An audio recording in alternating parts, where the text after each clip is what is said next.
I did spend a good 6 to 8 months bearing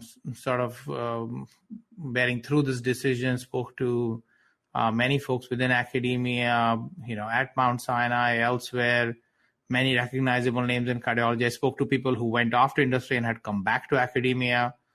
So it wasn't an easy decision. I don't want to say that I took it very lightly and just switched over and all's been happy well since then. But it really was a decision that if I moved now, which was 4 years ago now, that I had a shot of getting to somewhere where I could have real impact on healthcare in a different way in the next 10, 15 years.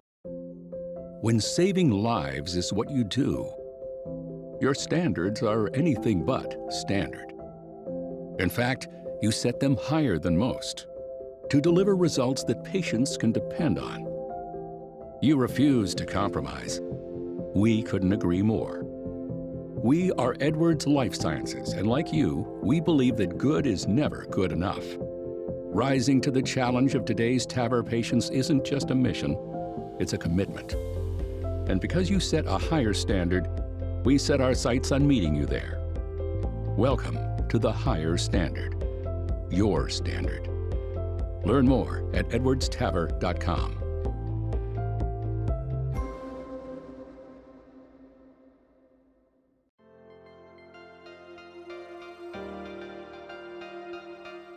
You're listening to Parallax from Radcliffe Cardiology in association with makeadent.org. Here is your host, Ankur Kalra, MD from the Cleveland Clinic. Hello, everyone. Welcome to another episode of Parallax. This episode, actually, I would credit Saurav Chatterjee. Saurav, if you're listening, we're giving you the props here. Saurav is a great friend of mine. He's an interventional cardiologist with the Northwell system, and he recommended that I should get Sameer Bansilal on board as one of our guests because Sameer would offer a unique perspective, from someone who had a very successful career as an academic cardiologist. I actually remember meeting Sameer at one of the young investigator forums that Dr. Bono organizes for Northwestern. Sameer will correct me if I'm wrong. It's the Northwestern Cardiovascular Young Investigators Forum. And Sameer is published with Dr. Fuster. I mean, he's a New England Journal of Medicine author, and from a profile like I just mentioned or just described, he has successfully transitioned his career with pharma, and I think he obviously brings in a tremendous amount of perspective, so that if any one of us wants to emulate and think about possibilities and opportunities for a career in pharmaceutical industry, then Sameer would be a great resource, and obviously his path may be a model for someone who wants to follow this career path. So Sameer is the executive director for the cardiovascular and for the renal enterprise for Bayer Pharmaceuticals in the U.S. And without much further ado, Sameer, welcome on the show, and thank you so much for doing this for us. Thank you so much, Ankur. I really appreciate you having me on, and obviously let me echo that kudos to Saurav because he is a great connector. I connected with him a long time back when he reached out, I think as a resident or a fellow, actually. We did a paper together. So that's sort of a blast from a past, and he's obviously kept in touch. As you can see, it's a small world eventually. So I'm glad to do this. And I think the motivation for him to reach out for this also came from the fact that I had recently sort of put out a call on Twitter to say that there are other folks who might be interested in this kind of a transition. I'd be happy to chat. And he sort of brought up the point that there wasn't any systematic resource or even an initial sense of how you might go about it. What does it entail, sort of the do's, don'ts, and the myths. And so I was hoping, I'm glad he managed to convince you to utilize, obviously, your platform. Congratulations to you. You're beyond 50 podcasts and doing so well with this. That might be able to get a little bit of the flavor of what to expect out there. Yeah, no, absolutely. I mean, it's our privilege to have someone with your background talk to us and our audience and our listeners about, how you transitioned from an academic career into a career in pharmaceutical industry. So let me ask you as to when, you think this happened for you in terms of when were the seeds of a possibility of a career with pharmaceutical industry, were sown in your path because, you were, like I said at the beginning of the podcast, you were, going up the ranks in terms of being a very successful academic cardiologist and, having great mentors in Dr. Fuster. Yeah, so I think it's a mix of things. I think the goal at the end of the day is not different for me as it is for you, which is that we're all here to have impact in our line of work. And I would say, I think, just to paint a picture, when I was working with Dr. Fuster, I started working with him in my residency days. So it was nearly a 2 decades long association. I think at the point that I left, to what you cited earlier in a couple of New England Journal papers, had worked with the TIMI Study Group. So had the unique distinction of working and learning from both Dr. Fuster and Dr. Braunwald, had been involved with presenting late-breaking trials both at AHA, at ESC. So I think from the perspective of the things that you might do as an academic, I felt like I got to the first rung on everything. I got a flavor for everything. I would have probably done more of everything in the next 10, 15 years if I had sort of stayed. And so from that perspective, that was sort of part one, which was, it'll be more of the same. The second big factor, obviously, was when you work with somebody like Dr. Fuster, at some point you have the realization that you're not going to be that person. He is obviously an extremely unique individual. There's a reason he is who he is. And I think I was pretty much joined at the hip in a way that for me to start over again sort of felt like, starting a whole new line of work. And so that was another sort of factor in there. But I think the other, at the same time, contemporaneous things were things like Jess Mega, who was with me at TIMI Study Group as an attending, had just moved to Google as the chief medical officer. When you thought about people like Rob Califf, who everyone in the cardiovascular community knew, went off to the FD and suddenly he was a household name across the U.S., or you consider somebody at the same time, Vas Narasimhan became the chief executive officer of Novartis, and he was a physician who had worked up the medical ladder within the company, had done really good global health, vaccines-related work, and was now in a situation where he might be able to impact health policy globally. And so when you took these three different sort of factors, they came to a head for me.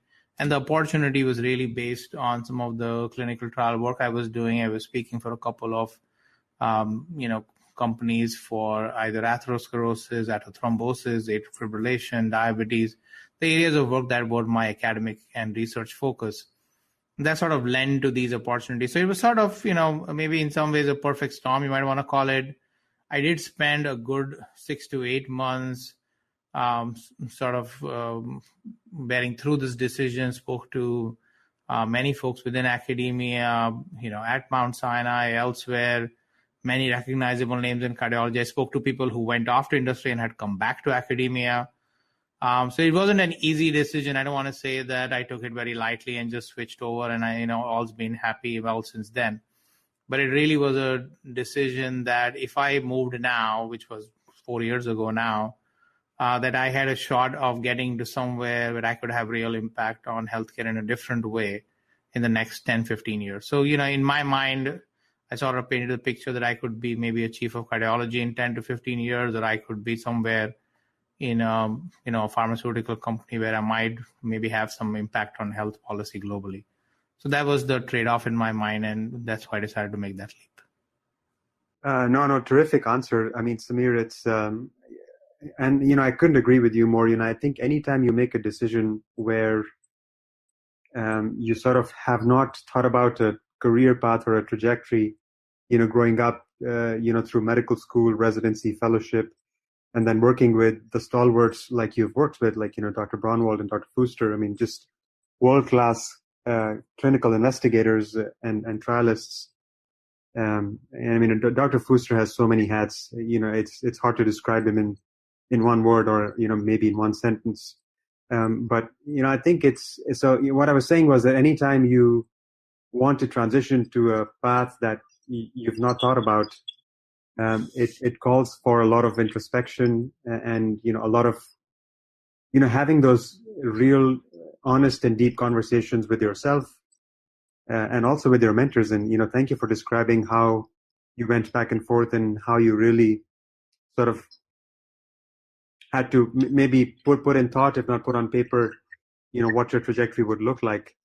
So if you don't mind me asking, when was this happening for you in terms of, like, were you still early career faculty or would you have considered yourself mid-career when you decided to have this transition? I left in my 5th year, so I would say formally I would still be at the verge of transitioning from early to mid-career. So like I said, it was at the point where, so soon after I joined Sinai in 2013, we had an AHA, SFRN grant, did some really wonderful work there. It's even an Amazon movie, actually, The Resilient Heart that Dr. Fuster, and his team put together. And when you get to the point where that grant was beginning to wrap up, you're sort of thinking, what comes next? What's going to be something that's as or larger, impactful? And, extension of that work to me wasn't a full realization of what I had prepared for in terms of my training. So the global health work was sort of complementary. I've in my career sort of switched in working with imaging-related tools or drugs. Basically, I consider myself from a purist perspective as somebody who trained for scientific investigation and clinical trials. And I really wasn't married to any particular area in terms of what I might investigate or what tools might be involved as endpoints. And so in my mind, I felt like it was time to move on to something else. And the opportunity didn't seem sort of staring me in the face. And so that sort of led to that introspection phase.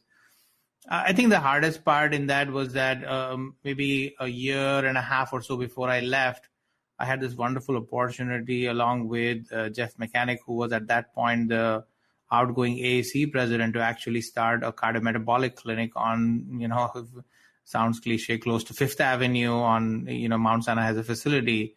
It really was a fantastic learning and a clinical experience to have a cardiologist and an endocrinologist in the same space. As you know, that field has exploded in the last couple of years. It really was a great learning experience, very fulfilling from the clinical perspective. That was the big one for me, and I managed to keep a portion of the clinical care piece because I did not want to sort of let go of my identity as a physician at the end of the day. So I'm thankful to my bosses at Bayer as well, who've been very supportive of me being able to do that. So I still have the privilege of being able to see patients at the Veterans Medical Center in the Bronx, thanks to the chief there as well, Dr. Ang. So that sort of, in my mind keeps me somewhat complete and sane because I was not prepared. And, many people leave that behind happily, are ready to move on to a whole different path.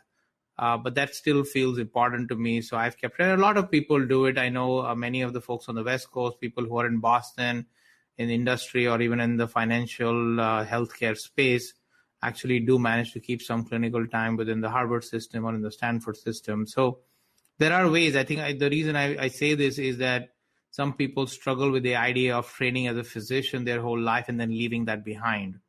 And, you can sort of have your cake and eat it too, if I can put it that way. Yeah, no, terrific. So, Sameer, tell us some of the pleasant surprises and some of the not so pleasant surprises that you've had in your transition. I mean, so again, thank you for sharing that the fact that you still have the physician component to your life, and that's very refreshing to hear from you because, like you said, I mean, if you train for years and years and years on end to be a physician and a clinician, it's really hard to let go of that identity because, you sort of identify yourself as that person. So I'm glad that is still feasible for you. But, wearing on the industry hat, what have been some of the not so pleasant surprises for you? Yeah, so I think I would say, I think everything that you hear about corporate America and the bureaucracy, and especially for big pharma on that end, is true. So things do move slowly. It's sort of like trying to change the direction of the Titanic. The upside is that you do know that if you have an idea that is meritorious, that there will be, ways, if you're persistent, to sort of have funding for those ideas. So there is definitely, it's just the matter of fact in terms of how the business of pharmaceuticals runs versus the business of hospital-based healthcare runs, is that just the margins don't exist. If you have a great idea, Ankur, you can't just get up and go to the dean and say, I'd like $10 million and I'm going to do this. And I think, maybe 10 million sounds like an exaggeration, but if I have to go out, to the leadership at Bayer and say that here is a great idea for us to be able to do A, B, and C, and I can, without getting into the details, there are things that I've done at Bayer that have literally nothing to do with the bottom line for the drugs I manage. They're focused on early career development. I have, from my perspective, tried to create programs that give back to the portion of the community I came back from, which is cardiovascular, early career folks who want to do clinical research. That's been my focus, and the company has been wonderfully supportive on that. So one piece is the slow-moving nature. The other one, the big one for me, is sort of, once you represent a corporate entity, you have to be quite careful in terms of what you say and what you represent. So my freedom of speech, so to say, although not in the true First Amendment sense, is somewhat curtailed. I can't go on Twitter and get into a debate with someone, especially if it involves something that is an asset that my company is related to or manages or directly, in fact, commercializes. So that one is a big one for me, that from the freedom perspective, I think it definitely there's a curtailing there. I would say the one other thing that was maybe a bit of a transition hiccup was that when you move initially, while you don't get from the more senior folks who worked with industry you move to the dark side, some of the more folks who are your contemporaries or folks who may have sort of a jaded view of the industry will sort of look at you with suspicion or paint everyone who's in industry in one color. And usually it takes a couple of conversations to get beyond that and see, you can sort of demonstrate the value you're bringing. But that was one other one that, initially I'd go to the congresses for the first year and I sort of felt uncomfortable in my skin. Again, I'm sort of sharing the bare emotions with you because I think it's important for people to understand that, for the first year, I was sort of hesitant to have my Congress badge boldly say Bayer. I would try to highlight the MD part. I'd insert my home address instead of the company address. And, you begin to own your identity after a little bit. So there is a focus. There is a period where you're a little bit ego dystonic. You're sort of trying to reestablish your identity. So that was definitely a bit of a period of struggle.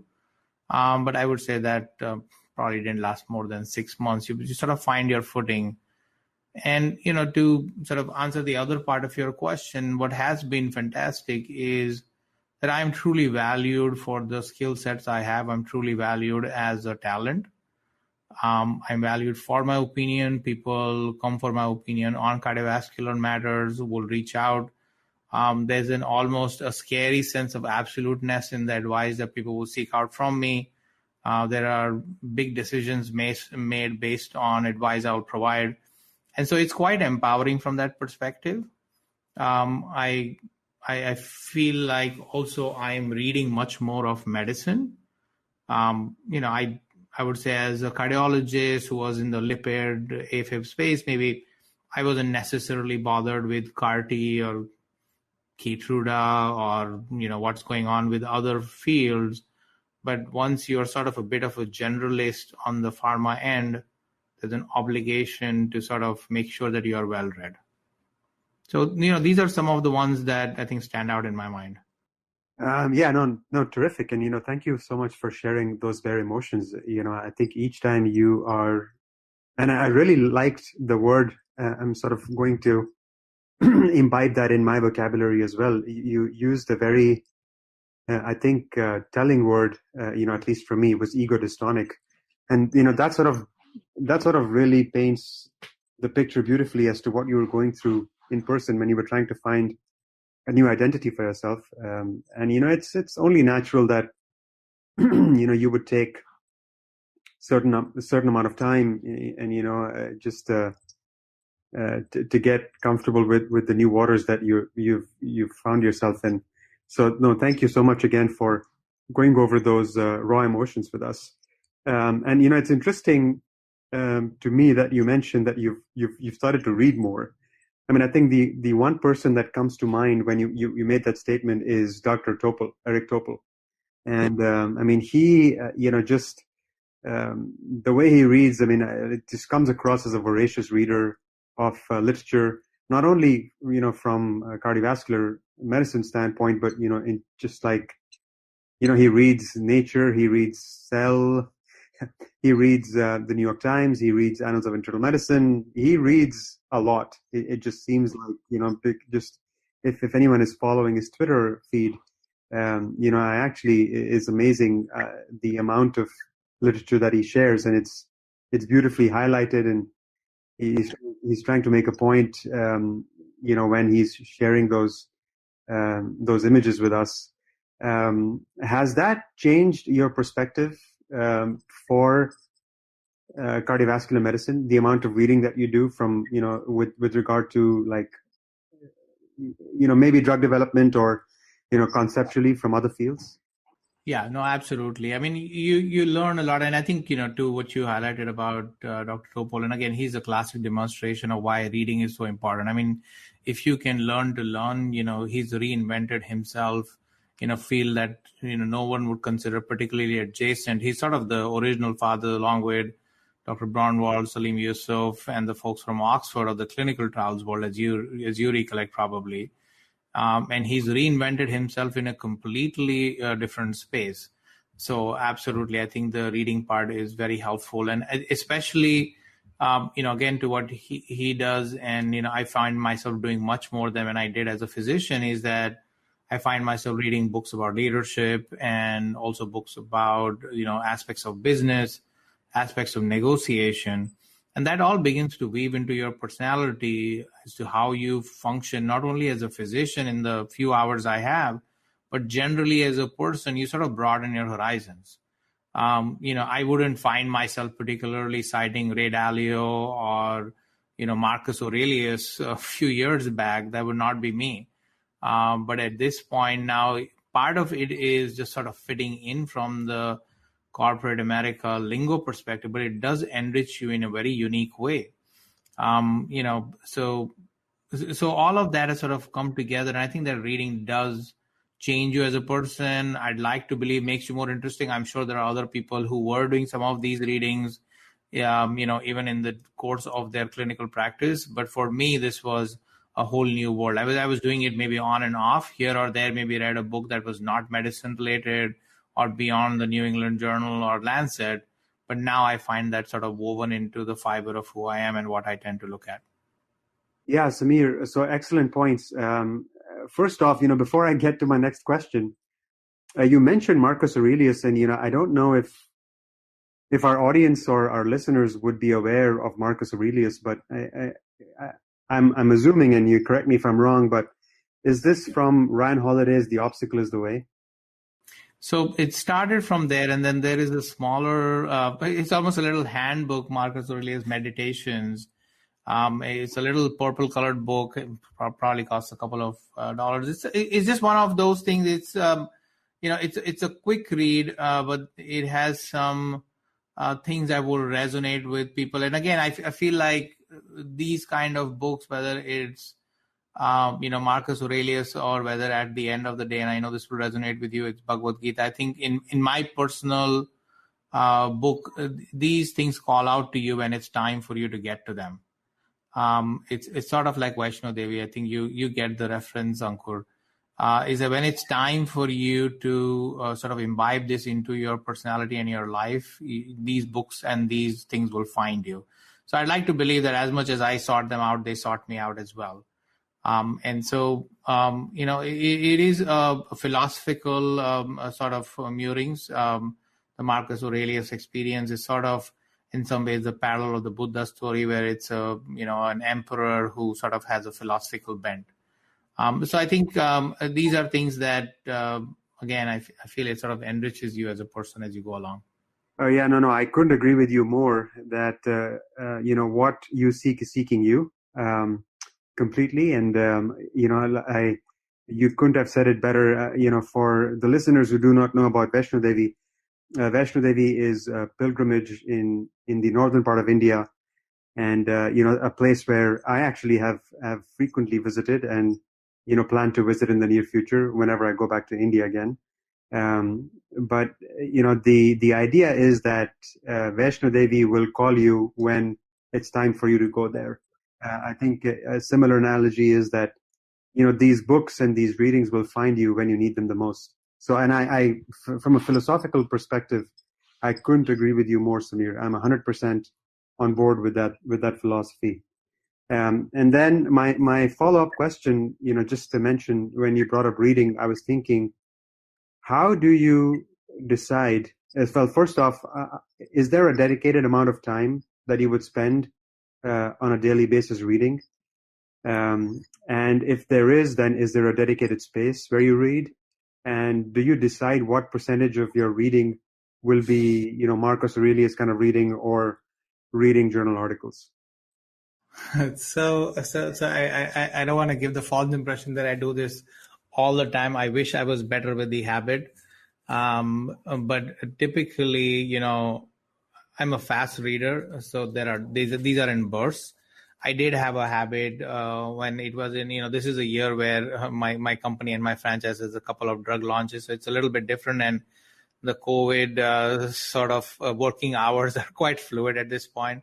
So that has been a bit of a downer on the reading front.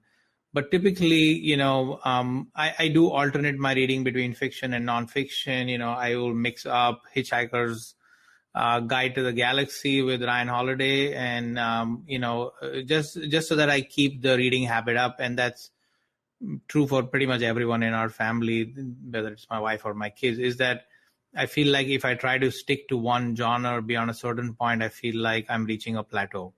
So the self-help genre I can only do for so long before I feel like I'm just doing it because I have to.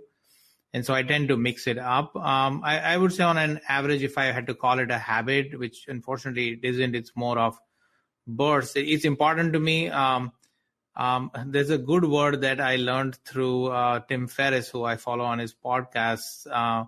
It's a Japanese word called sundoko, which basically means that you sort of collect books and only, you don't always get to read all of them. So I'm a habitual hoarder or collector of books as they come to me. If you said something to me right now, I'd probably order it on Amazon while we are speaking. I may or may not read it immediately, but there's definitely an intent to get to it.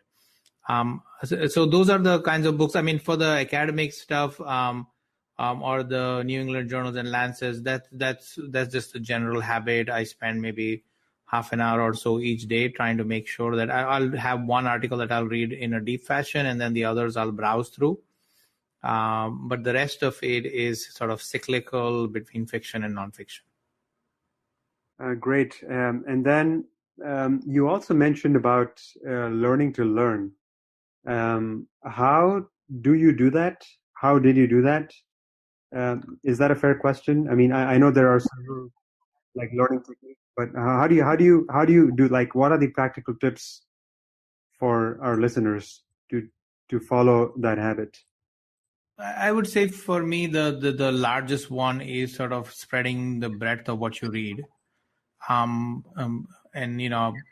I pretty much learn everything from poker, I would say, to the details of baseball, to what I know about medicine or leadership or negotiations, or about Silicon Valley, or investing for that matter, through books. The other medium that appeals to me is sort of the podcast medium. And, I think I've probably gone through all of, I am a follower of the Tim Ferriss podcast because that's focused on optimization of the human potential. I sort of take the ones which are focused on the medical part with a little bit of grain of salt because I have obviously my own thoughts there. But the others which are focused on habits, which lead to excellence, those are, I find those typically quite useful. I tend to take mini notes, at least audio notes from those if I can. I don't have the habits that a lot of people have of, 1.5 speed and those kind of things. And so that's the part I miss, because my drive to work from here, where I'm at in New York, to the offices in New Jersey was an hour each way. And that allowed me to get through at least 2 episodes every day. So that's become a little more chaotic as well. But for me, the learning to learn thing is largely reading based. And then any other resources that are sort of more digital are typically the ones that I leverage. Terrific. So Sameer, tell me about your life as, parts of your life as a physician. I know you still have some of it in your life, even though you are at Bayer. But what are some of the other aspects of being a full-time physician that you miss? And then what are some of the aspects that you do not miss? So I think the part that I miss is, so the VA, obviously, as you know, has its own formulary, and they tend to wait for a very high bar of evidence to incorporate newer medications. So that definitely the excitement of something that's in the New England Journal and is approved maybe a few months later, being able to sort of use them in our practices, that's a little bit lagging for me in my current experience. So I definitely miss that. I think the breadth of the clinical experience that I had at Sinai, like I said, I had a clinic, which was a Fifth Avenue-ish practice. I had a fellows clinic, the usual sort of time on the floor and the CCU. So the whole breadth of interactions with people is not the same right now. It's very focused effort. I go in, I do a clinic for a few hours, and I'm out of there. So the interaction with the overall sort of hospital environment is very different, and I definitely do miss that. The big one, obviously, is the interaction with the fellows. I think they challenge you in a way that nothing else does. The same thing goes for residents in the CCU on the floors. The learning that you have probably, Ankur, as being in an academic situation is very different from the learning I'm having. My clinical practice is learning only through what I see, the volume of patients that I see. But the surround sound that you get in an academic institution, whether it's grand rounds, at Sinai, is just simply, and I'm sure it's the same for you at Cleveland, it's just passive diffusion. Just interacting with people like John Halprin, who was my mentor in the clinic as well, Dr. Fuster, David Adams on mitral valve stuff. I mean, it's just, it's an environment where even if you didn't try, you'd learn on an every single day basis. I mean, the grand rounds we have, are probably the equivalent of, any ACCH or ESC panel. So that definitely is something I miss tremendously. I do miss being able to, as an academic, and having my own free voice, say something that was completely 2 standard deviations, maybe even incorrect, but was my opinion at the point, because I have to be extremely careful what I say at this point. So those are some of the things that I definitely miss about sort of my physician life. The other thing is camaraderie and friendships. I think at the end of the day, a lot of my really good friends are still the ones that I, trained with, the ones that were with me at Mount Sinai, because I think the bond there is very different. I do have friends at Bayer, of course, but people, are less tied to the job. People move around quite a lot. So people who sort of stay in the same group, maybe I have a relationship with, but most of the others, the minute you are sort of spotted as a talent, people move you around, you move up, you move out. And so the relationships are a little bit difficult to come by. So those are, I think, the big ones from my perspective that I miss from my somewhat, I would say, portion of my old life. Yeah, and what is it that you do not miss? What do I not miss? I think the part that I don't miss is that I have greater freedom to explore. I felt like if I had stayed where I was at, another 4 or 5 years down, I'd probably at this point just be doing atherothrombosis, diabetes. I think as people go on in academia, their expertise gets deeper and narrower. That seems to be the nature of high-level academic expertise. On the other hand, for where I'm at, it's sort of great for me to be a general expert and be better at people management. So the ask and the skill set is quite different. So I definitely don't miss that portion. I don't miss the pressure of having to constantly worrying about putting together grants to fund things, worrying about where to find the next trial to pay for the coordinator that I have, those kind of day-to-day challenges, whether I'll have the office space that I have for my team or whether somebody else is going to have a bigger NIH grant and therefore will get the nicer space and I'll probably get moved up to, another corner of the building. Those kind of day-to-day challenges I don't have to deal with anymore. And I definitely don't miss any of that. Yes, fascinating. Just a fascinating perspective from the other side. And I think our listeners will value your voice and your feedback and, your insights into both, your roles as someone who's transitioned so successfully into pharmaceutical industry side. So I did want to sort of bring up at least, a few things, or at least a few beliefs that people hold that I want to be sure that I, if you don't mind, use your platform to clarify. No, this is your platform. Go ahead. Yeah. So I think the first thing is that, your motivations have to be quite clear. I think if you believe that somehow you're moving to pharma to get rich, I will promise you that, yes, if you get to a CEO level, and of course, that's frankly, the numbers at that point is not very different from if you were CEO of a big academic center. Yes, it may be an order of a couple of million here or there at that point. But I think for the most part, at least a good practicing cardiologist, I think your salaries would be quite comparable if you move to pharma. So the life-work balance is, of course, it's different. The first thing that somebody who was in my group who was more experienced said is that just remember any decision you're going to make is not tied to a life and death situation. And so that's a helpful perspective to keep, of course. But the hours are long. I am, working with a company that has headquarters in Europe. I do on many days start at 4, 5 o'clock and the days go till 6, 7. So it's not like you clock in and clock out 9 to 5 and you're sort of having a relaxing life or anything of that sort. Yes, you're not taking call, but there are enough instances where you're traveling for work or so you're going to put in your time. So I want to be quite clear on that this is not a easy gig. It's not an easy paying gig as people tend to think about it.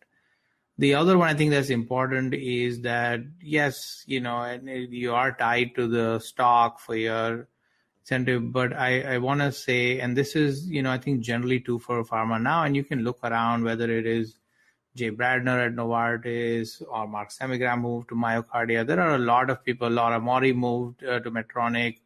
There are a lot of really good, smart people who are in industry because they know they can have a better impact. There's Seika Theresen, who moved from being pretty much the director of Broad, doing fantastic work. And if folks are following him, his company now is doing fantastically, Verve Therapeutics. So I just want to say that at this point, think about it from a perspective of an alternative.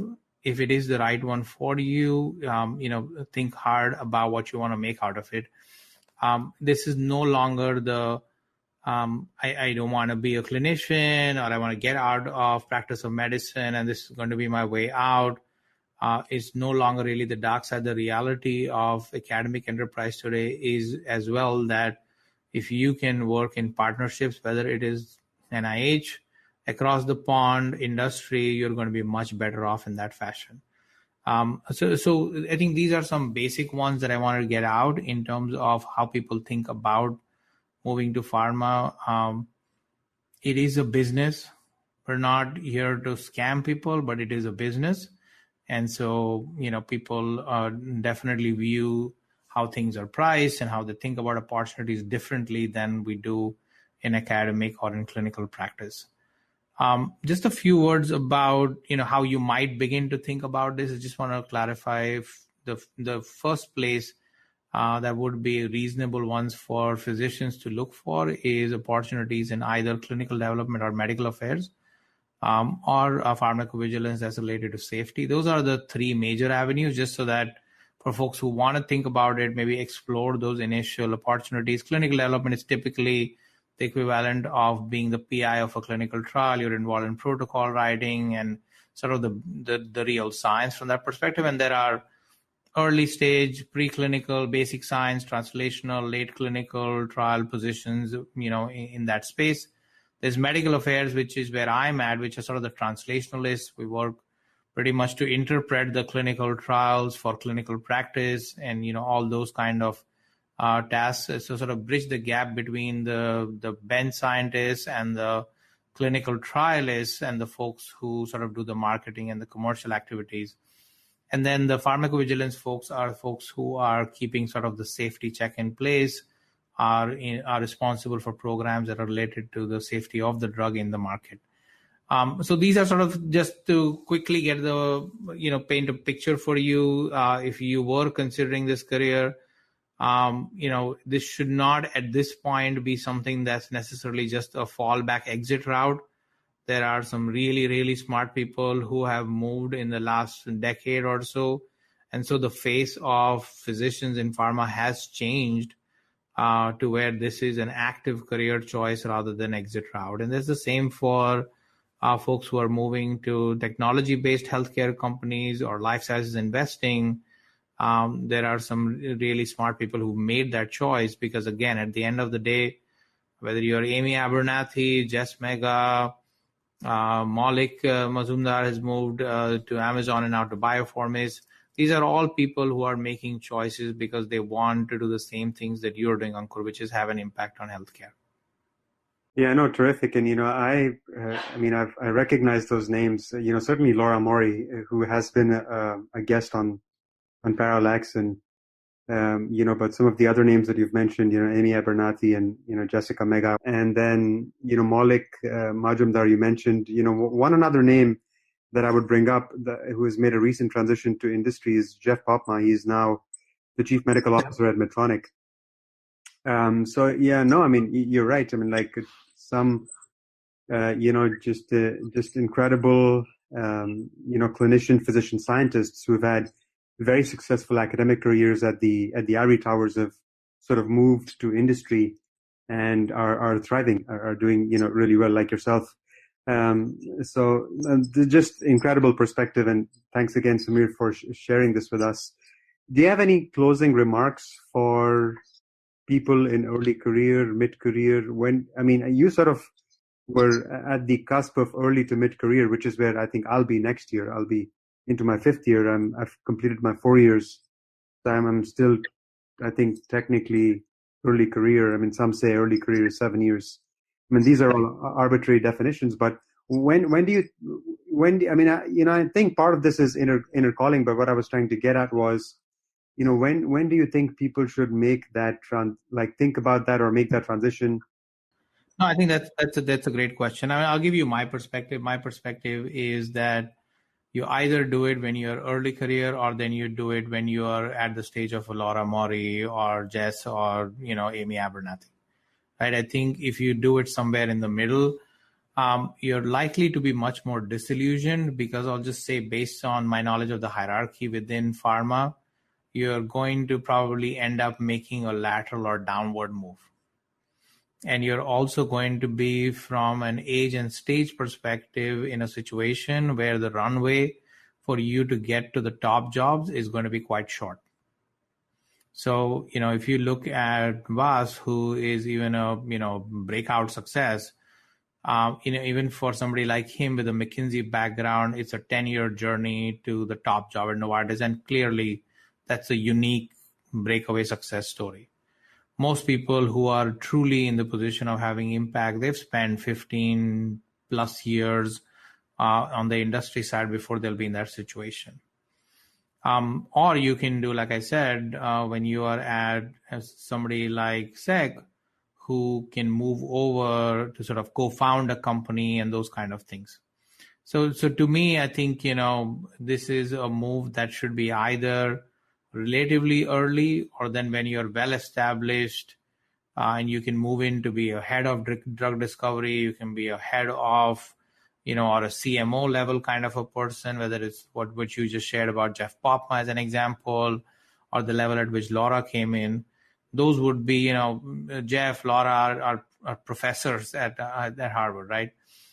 Same goes for Jay Bradner, who's at the Novartis Institutes. So I would say it's an early or late one to make, because when you come in at the stage that I did, you sort of don't start completely at the ground floor if you have a profile that's plus minus similar to mine. But, you can expect in a 10-year time frame to get to a place where you would be quite satisfied with your career. I think if you came in, let's say, 10 years in, it's going to be difficult for you to come in as an academic and directly land a vice president position. And so you'd probably be at around the same level that I'm at, or maybe one step above. And so you really sort of in some ways lost time, probably income, many other, things that matter to most people at that point. Yeah, no, just excellent answer and great insights. And Sameer, thanks again so much for your time. I've really learned a lot through this conversation. Learned a lot about you as a person, but also how you think, and you're just firehouse of knowledge and information, which I think is just a reflection of how much you read. So it's been a fascinating conversation for me, Sameer. So thank you so much for sparing your time on a late Monday evening. Do you have any feedback for our listeners? Any feedback for Parallax? And any feedback on who else we should get on the podcast to interview? This is not an advertisement for anyone to move to industry. These are options for folks to consider who want to take an alternate path to having impact in healthcare. And so I want to be sure that, this is not meant to be an advertisement for folks to sort of break away from academia. It is still, at the end of the day, among the most fulfilling careers you'll have. If you enjoy doing the research work, if you enjoy teaching, if you have the autonomy, if you have the respect that you need, if you find your work fulfilling, you should continue to do what sort of rocks your boat. And that's really, at the end of the day, that I think is important for most people to consider before they make any decision.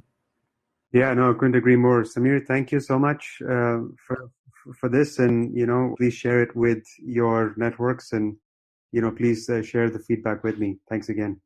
I appreciate it very much, Ankur. You're obviously doing fantastic work.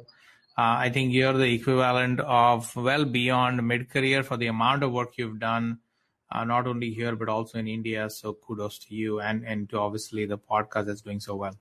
No, thanks. Thank you, Sameer. It means a lot to me coming from you. You're very kind. Thank you so much. We hope you enjoyed today's podcast, produced by Radcliffe Cardiology in association with makeadent.org. We aim to bring you a new angle of all things cardiology every second week. Review us on your favourite podcast app, or send your comments or questions to podcast@radcliffe-group.com. To view the series, head to radcliffecardiology.com/podcasts/Parallax. Thanks for listening.